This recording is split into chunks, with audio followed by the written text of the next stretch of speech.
साल तक corona virus के इलाज के लिए दवा भी तैयार कर लेगी। यह बयान खुद कंपनी के सीईओ अल्बर्ट बार्ला ने दिया है। अब दवा से घर बैठे कोरोना का इलाज हो सकता है। बताया जा रहा है कि फेज 1 का ट्रायल अमेरिका और बेल्जियम में किया जा रहा है। फाइजर ने यह ट्रायल 60 स्वस्थ वॉलंटियर्स पर, जिनकी उम्र 18 साल से 60 साल के बीच है, उन पर कर रही है। अगर फेज 1 का ट्रायल सफल रहा तो फेज 2 और फेज 3 का ट्रायल ज्यादा से ज्यादा लोगों पर किया जाएगा। कंपनी के सीईओ अल्बर्ट ने बताया कि उनकी कंपनी फिलहाल 2 एंटीवायरल बनाने पर काम कर रही है। इनमें से एक ओरल होगी तो दूसरी इंजेक्शन के जरिए दी जाने वाली।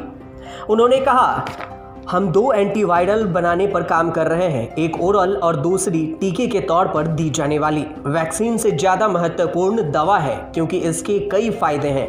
इनमें से एक फ़ायदा यह है कि आपको इलाज के लिए अस्पताल नहीं जाना पड़ेगा और आप घर पर ही दवा खा सकते हैं।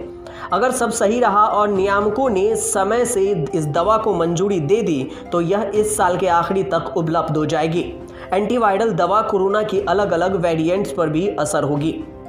बता दें कि अभी तक कोरोना के इलाज के लिए सिर्फ एक ही एंटीवायरल दवा को मंजूरी मिली है, वह है रेमडेसिविर। रेमडेसिविर को गिल्ड साइंस ने बनाया है।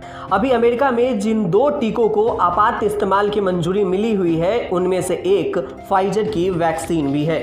फाइजर वैक्सीन की अगर बात करें तो भारत सरकार ने फाइजर वैक्सीन को मंजूरी दे दी है। उसकी वैक्सीन का ट्रायल के बाद भारत में इस्तेमाल किया जाएगा। इससे पहले फाइजर कंपनी ने दावा किया था कि उसकी वैक्सीन कोरोना को मात देने में 95% तक कारगर है। अमेरिकी कंपनी फाइजर और जर्मन कंपनी बायोएनटेक ने मिलकर कोरोना वैक्सीन को बनाई है। अमेरिका में फाइजर कंपनी के वैक्सीन का बड़े पैमाने पर इस्तेमाल हुआ और अब तक फाइजर की कोरोना वैक्सीन को दुनिया की सबसे कामयाब वैक्सीन माना जा रहा है। फाइजर वैक्सीन का स्टोरेज टेम्परेचर -70 डिग्री सेल्सियस है।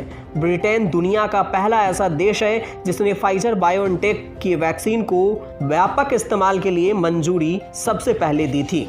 तो वहीं भारत में ऑक्सफोर्ड की कोविशील्ड वैक्सीन लोगों को लगाई जा रही है। फिलहाल 2 वैक्सीन कोविशील्ड और कोवैक्सीन ही उपलब्ध है। देश भर में टीके की कुल 14 करोड़ 5 लाख डोज दी गई है। स्वास्थ्य मंत्रालय के अनुसार अब तक कोरोना वैक्सीन के कुल 14 करोड़ 50 लाख 85,911 डोज दिए जा चुके हैं। कोरोना संक्रमण की बात करें तो पिछले 24 घंटे में 3,80,000 से ज्यादा लोग संक्रमित हो चुके हैं।